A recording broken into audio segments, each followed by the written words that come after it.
It is 21st of March 2025, another Friday, 7 p.m. to 8 p.m. is a time that, of course, we get to meet and converse politics. Good evening and welcome to the Insight Show. Once again, your premier platform for bold conversations and sharp perspectives right here on GBS TV. I'm your host, Eugene Kwach, and tonight we are diving deep into the heartbeat of Kenya's future with our topic, politics and governance, perspective of the youth. From President Ruto's ambitious broad-based government to the rising tide of youth-led movements and the everyday struggles of Kenyans, we are unpacking it all. Joining me tonight are three exceptional voices ready to, of course, help us in breaking this down. First, we have Isaiah Oduor Kapisi, Secretary General of SACU, that is Students Association of KCA University, bringing a wealth of insight on student advocacy and national policy. Of course, we also have in the middle then John Jacob Odoyo, a youth leader, of course, who is also shaping the next generational political voice with us here. And finally, we have Aggrey Odiwuor, a student leader from Egerton University.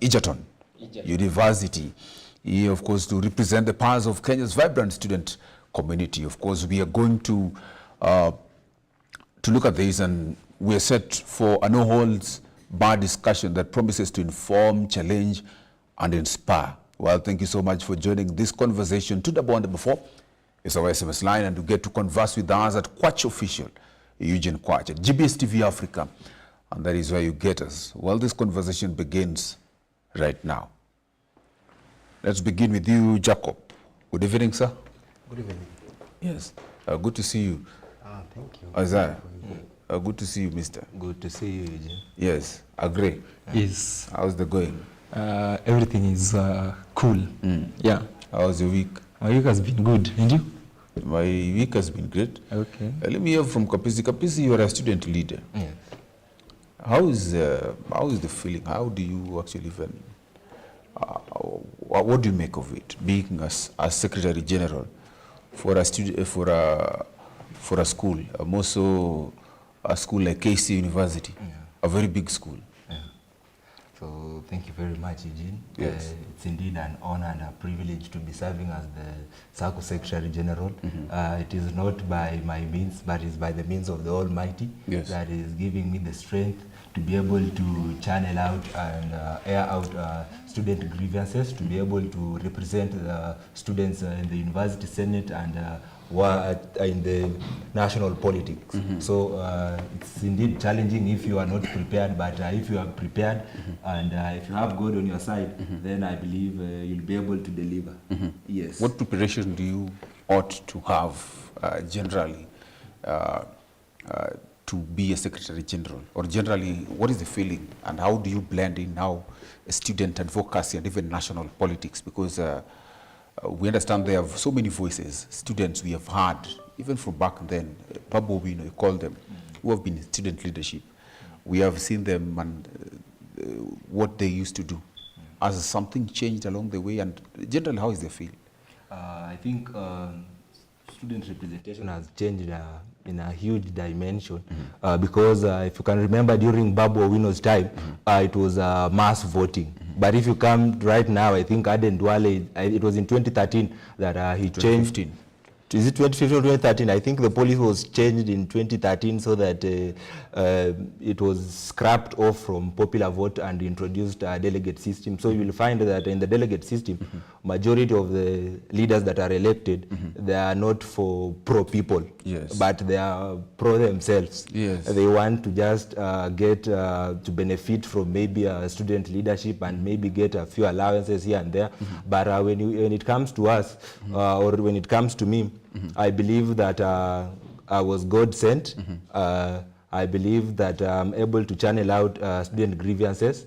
And you see, when SONU started, I believe SONU was the first student association to start in Kenya. And it started in way back in the 90s. And it was a movement to air out student grievances and at least propel them to national politics. So definitely if you are a leader, if you are a student leader, Yes. definitely will be propelled to national politics by virtue that you are representing students, and you will find, like the new funding model, you will find that a lot of student leadership have been involved in that process, and by virtue of them being involved in that process, they rise up to national leadership. So I believe student leaders they are the ones, they are going to be the next president, the next cabinet secretaries.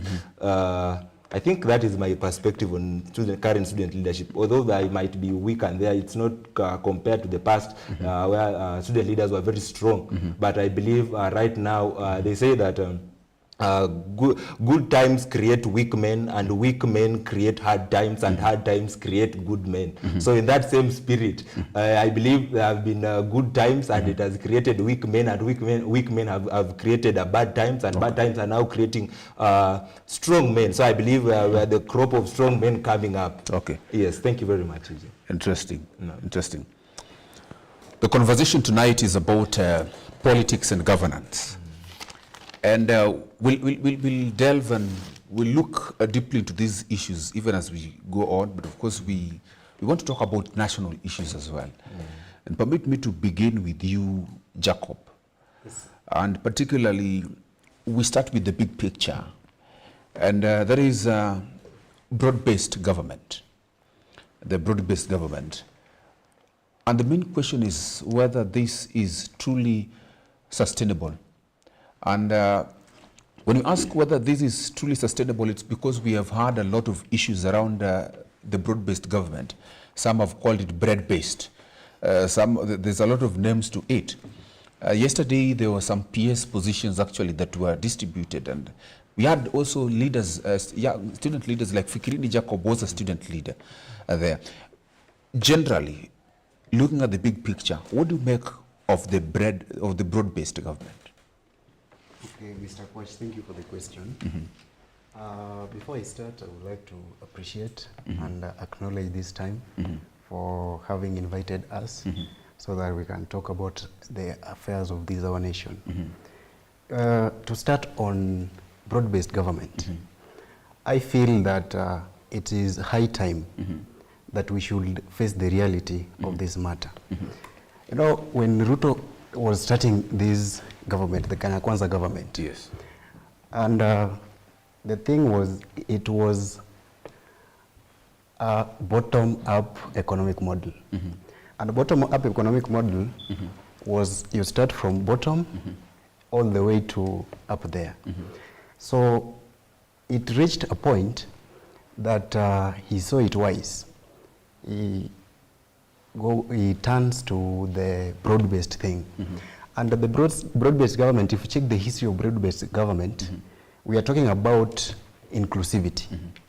And inclusivity means that we must include. First of all, you talk about the youths, you talk about the Mama Mboga, as he termed them.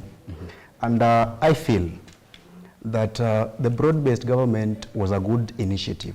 It was a good thing, that if we could get a good platform to implement it, I think it may help us in this our nation.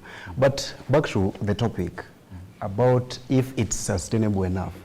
Mr. Kwach, you must agree with me that we are talking about who is in the picture.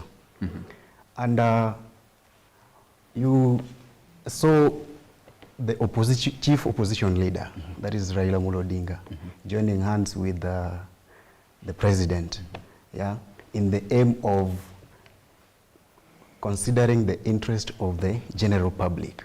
And if you check keenly the 10-point agenda in that memorandum of understanding, you will agree with me that none of those agenda is reflecting back to what we call it the interest of the people. And you just said that just the other day, we saw more and more Raila Odinga allies joining the government in the name of PAs and some things like that. And that reflects to the point number 2 of the 10-point agenda, that was inclusivity. And I feel that this inclusivity part of the story is not all about you, Mr. Kwach, or is not all about me or my good friend Agri. We are talking about Odinga's allies. And this is a problem with Kenyans. So I feel that we had a good platform to promote the broad-based governments. The broad-based government was there. I think if you check the history well, it translates back to post-election violence. That is back in 2007, when Odinga rallied together with, by then, the late President Mwai Kibaki. So I feel that in this perspective, the broad-based government has just been there to benefit, or rather some few individuals are benefiting from this thing rather than what it was meant for. And as Kenya, I think broad-based government, as we speak, cannot help us achieve anything as a nation. Because being sustainable means we are going to eradicate poverty, we are talking about climate action, we are talking about maybe sanitation, water and sanitation. But if you check keenly, these kind of things that are to be achieved. Okay. I am getting you quite clearly, Mr. Jacob. And of course, the main question is whether this broad-based government is whether it's sustainable enough. And of course, he makes it quite clear, according to him, that it is meant to benefit only a few. A few individuals, personal interest. While that could be the case, or whether that could be what other people view it as, there has been issues of government positions being given to specific communities, certain communities. And when you look at some of the positions that have been given in the broad-based, if I can say, some of them they have selected people from very different communities, if you look at the list generally. And one of the issues in nation building is to enhance, is to have a peaceful and a cohesive society, which the people that have come up with these positions tend to believe that could be one of the issues they're actually trying to work on. Let me just get to hear from you, Agri. Agri, do you believe that these positions are meant to benefit only a few? Or when you look at the bigger picture, is there anything for the Mwananchi in terms of peace and in terms of development? Thank you so much, Mr. Kwach. I'd say that first, the broad-based government, or rather the bread-based government, is just a strategic plan by the political elites to maintain the status quo. Secondly, I'd say that right now in our country, the new terminology for grand looting and exploitation, for grand corruption, is broad-based government. And I'm extremely shocked how we Kenyans are tolerant, or rather we are so much accommodative to this nice sounding nonsense and exploitation. This is not the first time we are seeing opposition and the sitting government going to bed together. We saw this in during Uru's time, and they called it handshake. Right now, they are calling it the broad-based government. And I want to say that the Gen Zs didn't go to the streets so that few people may benefit, may ride on their blood into political positions. Because all we have seen is the so-called ODM experts, which I believe are just Raila sycophants benefiting from the government. And it is unfortunate that there are citizens up to now who believe that once their kingpin, and I quote, is in power, or rather some few people from the region is in power, then they are all doing well. So I think it is time we Kenyans unchain from such kind of thoughts that once a political leader from a region is in government, then all of us are now benefiting from it. It is evident and it is clearly seen that these positions are only there to benefit few individuals. When Raila is benefiting from the government doesn't mean that Kenyans are benefiting from the government. It is only him benefiting from it. Nothing has changed at the local, at the ground, the so-called ground. Okay. Yeah. Thank you so much for that. We are taking a very quick short break, but of course we'll be right back to the bond. Before is our SMS line at Eugene Kwach at GBS TV Africa.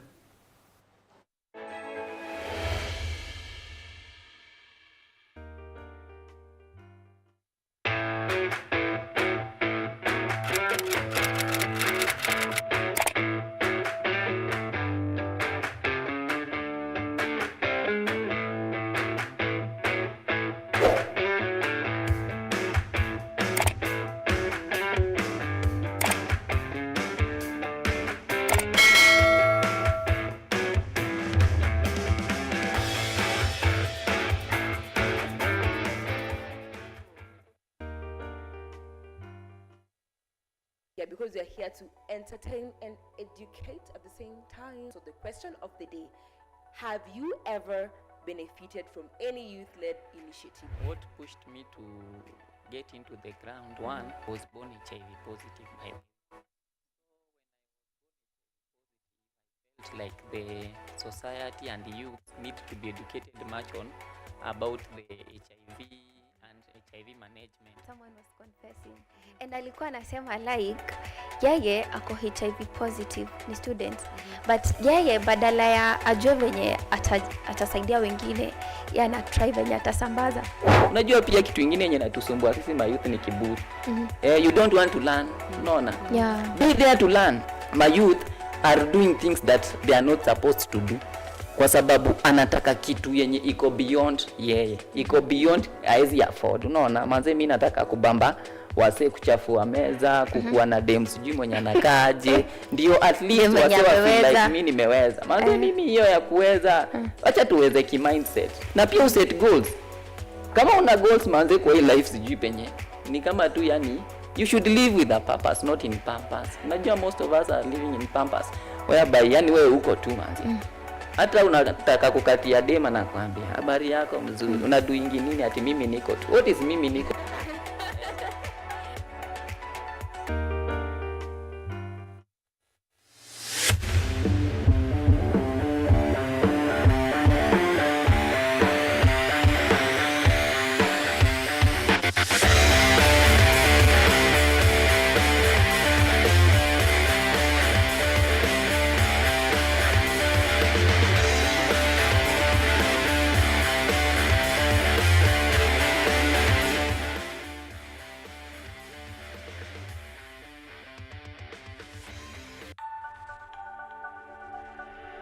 Everywhere, GBS.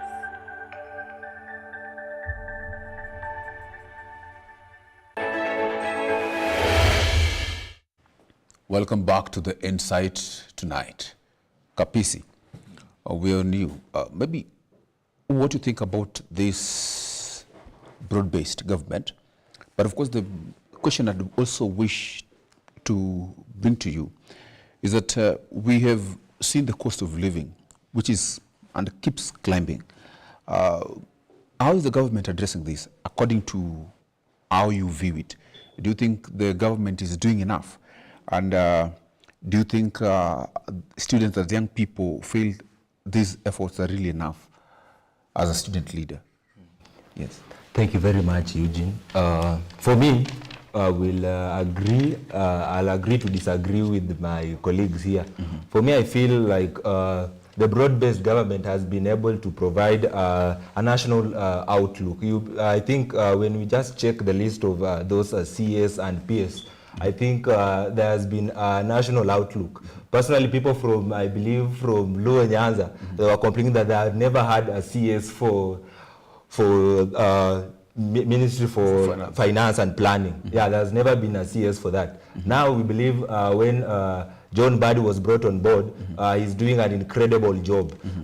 Yesterday, I was privileged, I think it was on Wednesday, John Mbadi attended JK Live, and he was able to at least give Kenyans hope that indeed we are headed to the right trajectory. So for me, I will want to support the broad-based government, because if you see the 10-point agenda, those ones who are injured during maandamanos, they are going to be compensated. So it's a gain for Kenyans, as much as there might be fouls and others, because you know in any ecosystem, I believe that all things cannot be right. Yes. So I believe it is good, because at least it's creating a national harmony, but to some extent, if it could have been maybe harmonized to maybe at least, because I believe we have a bloated government. So if broad-based government can be able to sort, maybe we reduce the number of counties, the number of MCAs, then I believe we'll be headed to the right direction as a country. Then to the cost of living. Yes, it was Wednesday when I checked John Mbadi. I believe he stated that taxes are not going to be introduced. So we are just going to stick with the new taxes. So on the cost of living, I believe that the government is not doing enough. That one now, I'll be brutally honest with the government. They are not doing enough on that, because I believe the government should be able to create an ecosystem that will be able to make the common mwananchi to thrive and be able to get the commodities in a subsidized manner, or maybe in a manner that they can be able to afford, because students are really suffering. Because if we check the cost of maybe bread, the cost of rice, they have increased by, I think, 2 shillings. So the government is not doing enough. But I believe it can do enough. It can do better, being that Baba has been able to provide some technocrats, ODM technocrats. So I believe the government will be headed in the right direction. Okay. Yes. So by the virtue of ODM technocrats getting the government, there is a luminous future. Yeah, the future is bright. The future is bright. Yes. Wow, that is quite interesting. Let me get to hear from you, Mr. Just a bit, because you mentioned about economic, the bottom-up economic approach that this government had in mind. From where you see, do you think what was intended is what has been implemented? Was it something? Was it a good thing from the beginning? What went wrong? Was the beginning wrong, or did they end wrong? Or how, when you look at all these things and the economic struggles, particularly that Kenyans are going through, what do we blame? Do we blame the approach because it also had a lot of issues from the beginning? A lot of people did not actually believe what really the bottom-up economic approach is. What do you make of it? Mr. Kwach, it's quite absurd, but we are talking about economics where a government, I think they have failed. And let us just reason as elite Kenyans. First of all, bottom-up economic model, by the way, it can be implemented. It was a good idea. And at first, I believed that the president seduced the people, the general public, about how he is going to revive the economy, how he is going to come up with the reforms on how we are going to develop our economy in terms of maybe infrastructure, in terms of cost of living, and something like that. But I feel that right now, the government, and I feel sad to say that everything about Kenya is abnormal. Yeah, from the government, the citizens, yeah, me seated over here or you over there, we are just abnormal. And the fact remains that in Kenya, the bottom-up economic model was a good platform so that we can explore our opportunities as Kenyans. But the question now came in when the government decided to, they termed themselves as stakeholders of the government. And you heard on the first speech, by the way, by then Deputy President Rigathi Gachagua said that if you are not a stakeholder, or maybe you didn't participate, you didn't give us enough votes, you are not going to benefit from this government. You know, by that statement alone, you can affirm that that posts questions about the competency and the level of understanding of our Kenyan politicians. But I would like to say that the cost of living is just, I think we are confused as Kenyans. And right now, we are really heading into the wrong direction in terms of, as far as economics is concerned. Yeah, and the best thing the government should do, because just the other day, my good friend has said that Mbadi was talking about how we are going to reform the economy. And if you listened carefully, Mbadi was talking about how we can, the roads can be, we can introduce tolls to the roads such that the citizens are charged for the services. And to make things worse, these services we want to be charged, these roads have been constructed by the our taxes. And that gives us a very interesting topic, that where are we in terms of economy?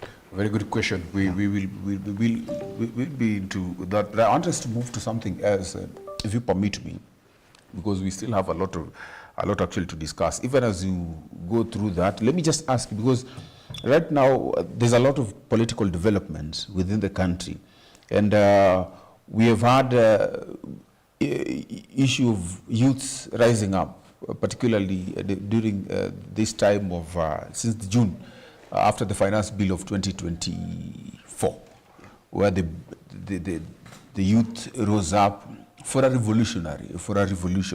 And I don't know your perspective for the revolution, where it ends. And of course, we have seen youths like, we've seen it's called the Eject Party leader. He has come up with a party called Eject Party. We've seen people like Okiya Omtatah, and we have seen various people actually also with, and we are now even seeing Maraga. And we are asking a question, because these are people who are saying that they're the best, they're better because they're not corrupt. Maraga, for example, when he was running the Supreme Court, he was known to be a person who could actually stand up and say, this is not what is, this is not right. And Eject Party leader says that there is money. He's a person, he seems and appears as a person who is fighting for corruption. But the main question is, what do you think about these people who are actually rising up? These, do we call them another sect? Because they are different from the political leaders that we have always known. Let me start with you, Agri. Yeah, on these uprising political young leaders, who are the youth, I'd say this is a good thing for the country. I think the youth have realized that when we were young, we were told by the current politician, the political elite, that we are the leaders of tomorrow.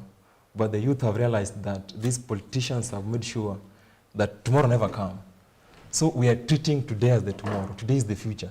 The youth have realized that there is no more future, and therefore we must go for these positions.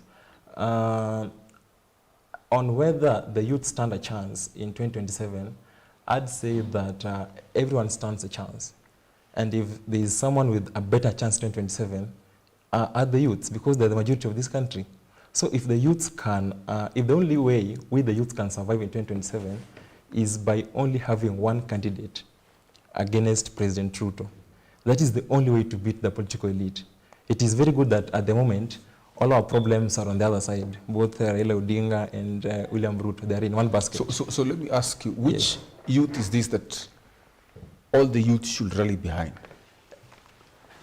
Because we've had conversations where the youth say that we ought to prepare ourselves. We ought to have strategy and have one person. But the question is, who is this one person? Is it Okiya Omtatah? Is it the Eject Party leader, Morara Kebaso? Will the youth decide to endorse Maraga?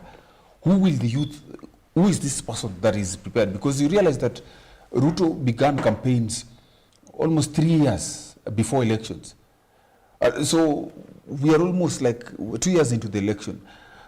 Who is this person being prompted to be supported by the youth? Mr. Kwach, it will be very unfair of me to endorse one person and say the youth should rally behind this person. You will name a character. Yeah, as we speak right now, there are a lot of names being prompted up by the youths. Some are for Matiang'i, some are for Okiya Omtatah, some for Maraga. But if you'd ask me, I'd say that all these people, none of them is a saint. Now we go with the lesser evil one. On this case, I'd say without any fear of contradiction that if we would rally behind Maraga, someone like David Maraga, because we have seen his track records, we have seen he's a performer. I heard someone saying that Maraga is too strict with the law. So is Maraga a youth? And no, he's not a youth. We are not talking of a youth president. We are talking of someone who will present the grievances of the youth. Yeah, we're not talking of a young person being the president. It doesn't matter whether the president is young or old, as long as the president is performing. Yes. So on this case, I'd say if we would rally behind David Maraga, the former Chief Justice, then I think he is the man. He is equal to the task of putting this country on track. We have seen his track record when he's a Chief Justice. Yes, we have seen. I had someone saying that, Maraga is a former drunkard. Exactly, that's the kind of president we want.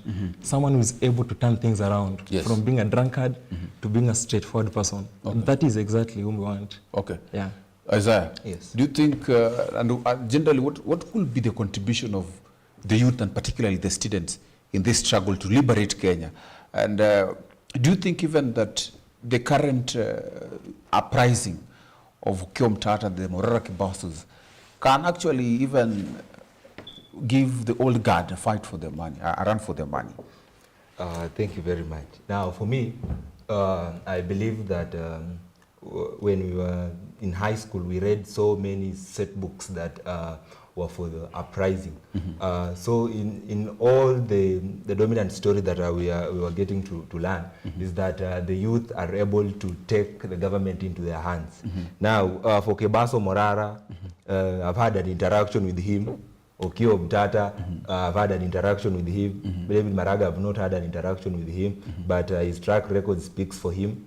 For Matiang'i, I believe he also revolutionized the interior and the education sector. So I believe they are good people. I believe they can be able to take Kenya forward. But now the problem is that will the youth register for, will the youth register IEBC to be able to vote? Because personally, I think that the youth, if 2024, that financial budget could maybe, for 2026 budget, financial budget, then it could have been better because the youth could have uprised and went and registered as voters. But as per now, I think the movement is dying. And the youth, I don't think, I think they will not be able to come out in their large numbers and be able to elect the president of their choice. But on the same, I believe the youth, those themselves, they will be able to pick someone who is likely to win. Because if you see like someone like Okiya Omtatah, Okiya Omtatah is a very nice person. He can be able to take Kenya forward. But now the problem is that he does not have the numbers. You know, the numbers is the ones count in politics. So for Okiya Omtatah, he does not have the numbers. He might be riding on maybe the online platforms and everything, but transforming those online numbers to votes is going to be a very hectic and tiresome journey for him. I think he will need proper strategic planning for him to be able maybe to convert from those online votes to the physical votes. But I think when 2027 approaches, I think we'll be able to get a clear picture. Because for me, I think that this broad-based government is just here for a short while, and Raila will go back to his politics, and he'll be able to woo the masses, and he will give Ruto a run for his money. So we wait until 2026 there to be able to see when the clouds have settled, then we'll be able to tell the right candidate. Because as per now, it's very early. Even in university politics, if someone is campaigning right now, just let them campaign, they will campaign. But as the clouds clear, we'll be able to get a clear picture. So maybe for the youth, I would just encourage them that go and register as voters, take your IDs, because 8.4 million in the last election did not vote, and majority of them, they were the youth. So if you can be able maybe to convince them to vote, it will go a landmine in maybe shaping Kenya. So maybe just encourage the youth maybe just to be proactive in matters of governance as they are right now. So in 2026, if you can be able to just take this energy to 2026 and spill to 2027, I think the youth will be able to take leadership into their hands, and they will be able to shape Kenya to the next direction. If you were to choose one person, who do you think would be the best fit? Among Kebaso Morara, Okiya Omtatah. All those people you, including Natembeya, Rigathi Gachagua, everyone. You know, for me, I usually want to be a realist. So if I'm being realistic, these names that are being fronted left, right, and center, I believe I cannot support any one of them. Maybe I would support, if Matiang'i tries, I think I can be able to support Matiang'i, because he's the most, he's likely to win. He's likely to give Ruto money for his, to give Ruto challenge. So maybe Matiang'i. Maybe I'll front Matiang'i. But if Matiang'i and Ruto stood up to contest, will you vote Matiang'i or vote Ruto? Definitely I'll vote for Matiang'i. Okay. I've not been a supporter of Ruto, but I believe... But Baba is now in government. No, Baba being in government does not mean that I'll support Ruto. Okay. You know, it does not mean that. Ruto is an entity in him himself, and Baba is an entity on in a different manner. Wow. So, but I've never supported William Ruto. Yes. And I don't think that I'll support him anytime soon. But I support the broad-based government because it's a national outlook. So that one I support. You know, you can be able to support the policy of a person, but you are not supporting the character of that person. Yes. So I support broad-based government, but I don't support William Ruto himself. Okay. You have something to say? Yeah, I have something to say. Let me disagree with my friend on the following issues. One, he is saying that the movement is dying. And let me assure him that the movement is not dying. The silence you are witnessing right now is not a sign of surrender. Rather, it is a sign of, it is a calmness before a storm. And I believe the Kenyan youth will strike again in 2027. Secondly, my good friend is saying that that someone like Okiya Omtatah doesn't have the required numbers to win an election, to win the presidency. And let me challenge you by saying that this is the kind of mentality that we don't want approaching 2027. It is we, the youth, to take this matter into our own hands and register as voters and elect the right person, whether they have the numbers or not. We are the numbers. If they use a majority, then which numbers are you talking about again? How are you going to convince, he says he's a realist, how are you going to use your optimism to actually then bring the youth aboard to vote for Okiya Omtatah? It is very simple. There's many ways of campaigning. One of these of campaigning is through the online platforms. A lot of guys in social media, we should tell the Yes, a very pertinent question. Yeah. How do we actually convert this online voters, online talkers, all these people from online, now real voters? This is what I've said, that approaching 2027, we should put matters into our own hands. And we should not leave it for Okiya Omtatah, we should not leave it for Maraga, we should not leave it for Fred Matiang'i. If at all we want good governance and we want a revolution, then it is up to us, we as citizens, we as the youth, we as the educated people. How do we put matter into our own hands? How do we put it? This is one of the ways of putting matters into our hands, by telling my good friend that we don't, Okiya Omtatah doesn't have to pull large crowds to win an election. Let us use our brains approaching this 2027 thing. So telling him right now is one of the ways of putting matters into our own hands. So you support Okiya Omtatah for presidency? I said I support David Maraga. I was just rectifying his point. Quite interesting. We're taking a very quick short break, but of course we'll be right back with much more on this conversation. To the bond before is our SMS line here on The Inside.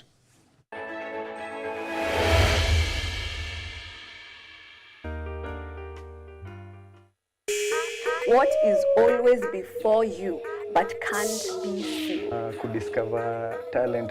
Kudiscover. Ulijuangaje like unaweza imba like Kini Trace Jumi Kipchoge kwa ngoma na mfala wanani dis na wanabonga kwa ngoma, mafanjo wananipenda ndo nazidi kwa roga, wenye walenjaribu mazee walishachoka, na niko zabe meditation naendelesha generation niliofanya kalki. Wewe at 1 year old ulikuwa unafanya nini? You're feeling the vibe. Ulitoa a few days ago, unaweza taka utuambie like ulikuwa unafikiria nini when you came up with the lyrics? Yeah. So I'm doing my thing. Don't try and stop me when I'm doing my thing. I'm tryna boss, let me do my thing. And if you're tryna win, you can be on my team. Yeah, so I'm doing my thing. Don't try and stop me when I'm doing my thing. I'm tryna boss, let me do my thing. You feel like you're young at heart, I'm an old soul. If you could only listen to one singer or band for the rest of your life, who will you choose?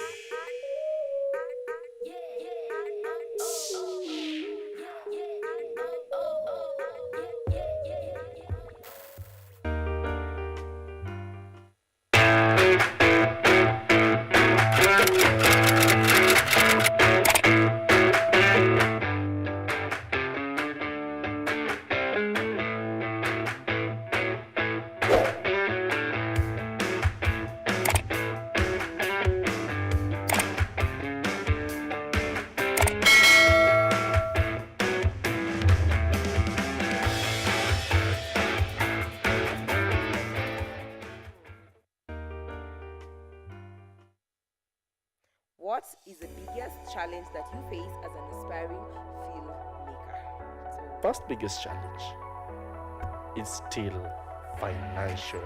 Yeah, finance problem. Especially as young filmmakers, you're trying to navigate something for the first time, and there is a lot of pressure from the people in the game. You people, you don't take it like let's say it's not like a challenge, like It comes a all challenge. round. Like he's just challenging you to do better. Like you try to improve what you feel like you're not doing it in the right This way. pressure comes with the challenge first and foremost is the resources, is the finance that comes with it, because at the end of the day, as long as you're trying to create films, you're trying to improve your quality with time. Because at the end of the day, you see, competition is, for example, just in the music industry. You know, you might find yourself being in the industry and you quit. Not that you can't do it, not that you can't see or you're not seeing or taking it as a challenge, as something to boost you up. But sometimes it can come and overweight. The challenge becomes too hard to bear.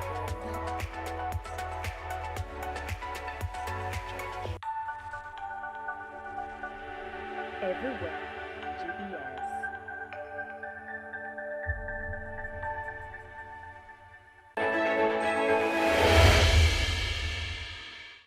Welcome back to this conversation. Agri, let me begin with you again. I'll come to you, Mr. Of course, I want to begin with the question of, because we've talked about how to bring the members, the youth on board and so on and so forth. But let me just ask you, because you see, we've always experienced the politics of tribe, where Luos wish to vote as Luos. And that has happened since independence, where the Luos vote as a people. The Kikuyus have always voted as a people. We have seen lawyers voting with the Kisis and Luos, and most likely that has always been the case. What makes you think that this time it will be different? Even as I ask a question that we have also in the question Kithure Kindiki, and Kithure Kindiki being a deputy president, probably what do you think his being a deputy president, how will it change and make President Ruto gain votes from Mount Kenya, or the youth from Mount Kenya, bearing in mind that it has been tribal? Do you believe so? Let me state this.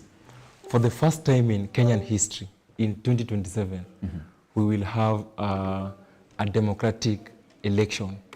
Whatever we've been doing before are not elections. I usually say they're just ethnical census to determine which tribe or which ethnical group has the largest number of people. And we have always proved that whenever maybe people from Mount Kenya combined people from Rift Valley, they form the largest number of ethnic group. But I would say this is the first time in Kenyan history that we are going to have an election, a democratic election. I believe that these youth, these people are educated. We are not like our parents. Our parents were people who are still stuck. They were stuck in the past, and they could easily be swayed by these political elites to vote on tribal lines. And it is unfortunate that even as we speak at the moment, President Ruto is trying to ride on tribal lines to win his 2027 election. He realized that his hustle narrative lost relevance after 22 elections, and is now trying to divide the Kenyans on tribal lines, that he's bringing Luo kingpins, he's bringing Coast kingpins, and this will fail. We, the youth, will not vote on tribal lines. We will vote on competency and someone who can work, and based on track records. On issue of Kindiki as the deputy president, there is nothing shocking with Kindiki being the deputy president. I think that was the intention, even before 2022, to have Kindiki as the deputy president. I just feel that the mistake that Ruto did in putting in this Kindiki-Gachagua war, one was having Gachagua as the deputy president. But I know he put him there for obvious reasons, because one, Gachagua was more of a mobilizer compared to Kindiki, and maybe matters of finance, Gachagua was maybe well off compared to Kindiki. The second mistake Ruto did after 2022 was impeaching Deputy President then, Mr. Gachagua. And I feel that Kindiki may not match Gachagua's influence in the mountain. So, politics is also about it's a game of mathematics. And in this game, it is only about, in this mathematics, it's only about addition, nothing more. There is no subtraction, there is no multiplication. It's about addition. And on the case of, in this addition, I feel Ruto has done something called subtraction instead of addition, and he has lost majority of Mount Kenya votes because we have Gachagua there, and as he said, yeye ni chuma wa zamani. And I believe he is a metal of the past, and he is a hard nut to crack. So I feel in the mountain, Ruto will have a hard time because of Gachagua's influence, and Kindiki cannot match Gachagua's influence in the mountain. Thank you. Yeah.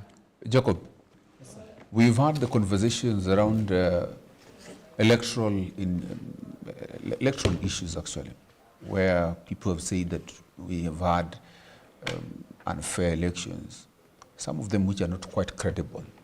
And Raila has been crying 5 times that he has lost, and that it has been taken away from him actually, that elections have been rigged. But the question is, if this is still the case, because we've had this conversation the other time, the leader of RMS, that is Royal Media Services, was saying that there was a time even that they were forced to go and help to rig election in favor of Mwai Kibaki. If this is what is happening in the country, what do we expect in 2027? Can a sitting president this time go home? And if so, how? Yet all those other times we have experienced rigging. Okay, Mr. Kwach, first of all, before I answer your question, we should be providing facts and figures. And I feel that the fact that Raila didn't get a chance to win elections doesn't mean that elections are not credible. And I would like to say this. At one end, there is a time, that is back in 2017, it was the first time in history that a presidential election was nullified in the Kenyan history, or maybe in the history of elections. But I feel that right now, or currently, we are talking about free and fair elections, and free and fair elections means it is done in a democratic way. My good friend Agri said that democracy in Africa, and the subject matter here is Kenya, it is a fallacy. I don't believe in these democratic figures. Why do I say so? First of all, the people sitting, actually IEBC should be an independent body. That means it should be on its own in terms of how it is processing the elections and handing out all those activities. But we must all agree that this particular kind of people, they are also politically affiliated. And one thing that has been affecting the electoral body, if I may say, is the ethnical and political loyalties. You'll find maybe, for example, I was in a system, the electoral system, I feel that it is right that Odinga should win this election. Yeah? So I'll be affiliated, and I'll make sure that, however, the fairness of the process, I'll try so for according the to you, issues. the elections have always been fair? Up to some extent, yes. Up to some extent? Up to some extent. Not but I said that the fact that Odinga doesn't win elections doesn't mean the elections are not fair and free. Okay. We even saw about the AU elections. Yes. He lost. Yes. Do we want to mean that it was not fair? Okay. Well in. We've heard you. Yeah. Let me just also bring in Isaiah Kapisi. Isaiah Kapisi, the issue of corruption has been a very critical and hot topic in our nation and in Africa as a whole. As a young leader who has lived in this country and understands the plight of Africans who wish to see change, and from how we have seen how things have been from the June revolution, if I can say, because one of the issues the youth were against is the corrupt officials that we have been seeing. from where you are as a youth leader, as a student leader, are you happy with the way power is wielded in this country? And what is the panacea to the corruption issues within the country? And how do you think we could have even uproot it? Because we talk of leaders, and you are the next leader. Or you're the leader of tomorrow or of today? Today. Yes. So how will the leader of today then ensure that we erase this issue? Yeah. Thank you very much, Eugene, for this opportunity. I think I have the right to reply. My name was mentioned by Odwor, saying that Yes. personally that I'm against the youth. I'm not against the youth, but I'm just a person that who wants to see things the way they are. You see, for Jacob and Odwori, they're speaking as if they have just landed. They have just landed in Kenya, because we all know that in elections in Kenya are rigged. That is a fact. Then for Odwori, they were not here in 2007. yeah. Were they? I think they were maybe living abroad. They have just landed for Mars. Okay. Yeah. Okay. So if we come to politics, you know, politics is a game that someone is willing to camouflage and change. So when it comes to 2027, I believe that Ruto is going to change. He is going to he will turn people to bring support to himself, and he will basically just show the public that he's indeed a good man, he's a saint. I think he is having 2 years. Yes. And within those 2 years, Ruto is going to change the policies, and the youth, you see, the youth will be relaxed. And when they are relaxed, Yes. they will not be able to come out in their large numbers and vote. That's why I was saying that if you can be able maybe just to carry this anger Yes. to 2026 spilling to 2027, Yes. then we will have a good and credible election. Yes. But now coming again to the question now on corruption, Yes. I believe that Kenya, we are not taking any strides to the right direction in matters of corruption. I believe if you can be able to adopt the Vietnam policies, where corrupt officials are just hanged. Because if you are corrupt, you are just corrupt. If you cannot change, that is, you are inbuilt. And I believe that as a society, we have to change. We have a lot to do, because you see, children grow up becoming corrupt, because you see that maybe a parent, the child does not want to go to school. Then the parent will be forced maybe to buy some sweets and lollipop and to manipulate the child that, please go to school with this, or I'll give you this and that. That in itself, it's a form, you are introducing the child to corruption, because you are bribing him to go to school, yet it is mandatory that he attends school. So as leaders, we should be able just to stand firm. We should just stand our ground. Give kids sweets to go to school? No. That is their duty.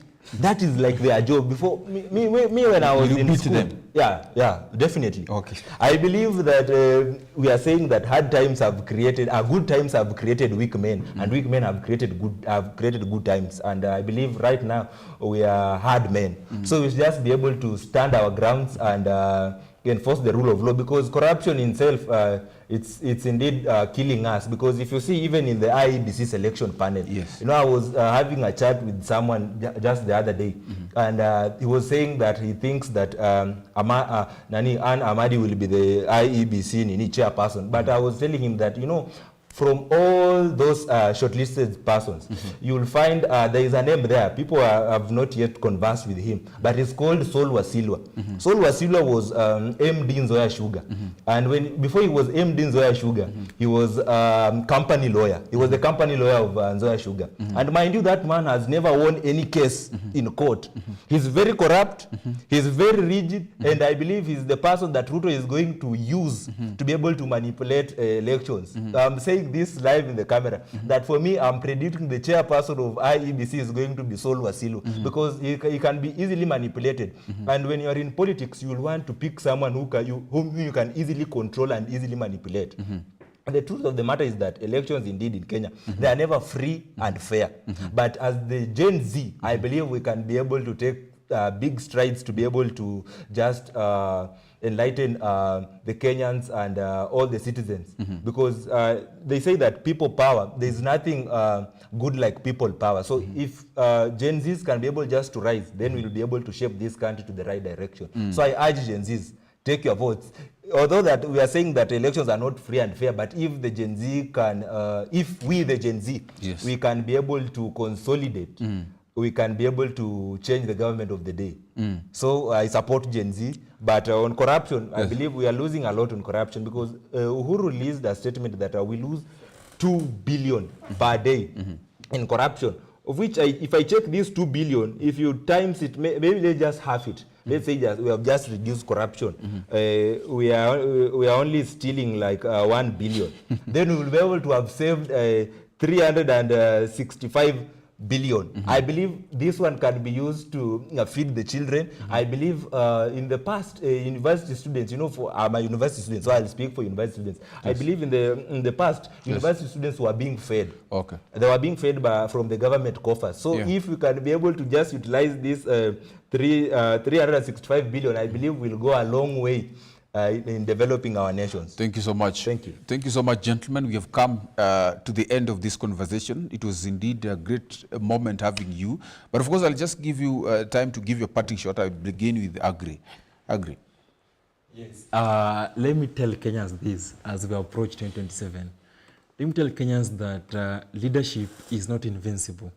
Leadership is not permanent. Leadership trembles. And every king trembles. And President Ruto will tremble in 2027 if we, the youth of Kenya, join hands together and walk the talk. That's all I can tell the youths of Kenya. Mr. Jacob. Yes. I will say that 2027 is here with us. And as youths, personally, I'll be there for general elections. So I'll urge my fellow youths, my good friend, the SecGen, if he can find a chance to present himself to the for the general elections, well and good. But I would like to say... Are you going to contest? Yeah, I must, because Which it is my position? time.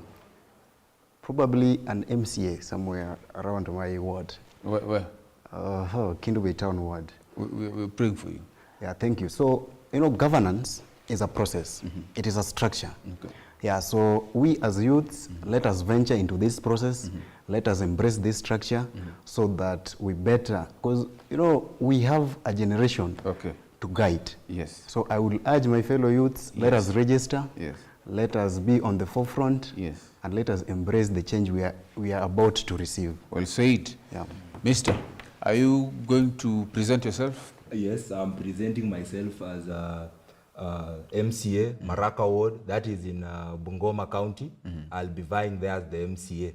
Now, my parting shot is that leadership is being able to influence. So if I can be able to influence 1 or 2 people to the right direction, then that is leadership. As good leaders, we should be able to influence the masses to transform, to go to the right direction. As a society, I believe we are having troubles fighting corruption. So if we started at the basic level, that is the family level, in fighting corruption, then we will not be raising leaders who are corrupt. So as a society, let us fight corruption. Corruption, it's our enemy. So we fight corruption. Then as Kenyans and as Gen Zs, we should continue advocating for good governance. Just as in the set books that we were taught in high school, I believe Mwai Kibaki did good. The Kenya Institute of Curriculum Development, in giving us those books, they did a good job. And those books, indeed, they have been able to shape us. And I will want to urge all the youths that let us register as voters and let us keep the government on check. Yeah, we are the people, we are the majority, and we should be able to take state house. Wow. Yes. Thank you so much. Agri, are you contesting for any position? Yeah, Where? that's in the public agora. Where? I've been Rusinga Ward in Suba North constituency. MCA? Yeah. And in 2032, Yes. Grace Millie Odhiambo Yes. should know that in 2032, Yes. twerking for Raila Odinga won't save her anymore. Thank you so much. Yeah. I'll be praying for you, and I'll be inviting you once again after 2027, maybe. And maybe, hopefully, that you guys will have gotten that. And maybe by that time, I will consider whether I should run for presidency. Thank you so much, of course, for joining us for this conversation on The Inside tonight. My name is Eugene Kwach, and On behalf of everyone who has made this a success, we wish you a good night.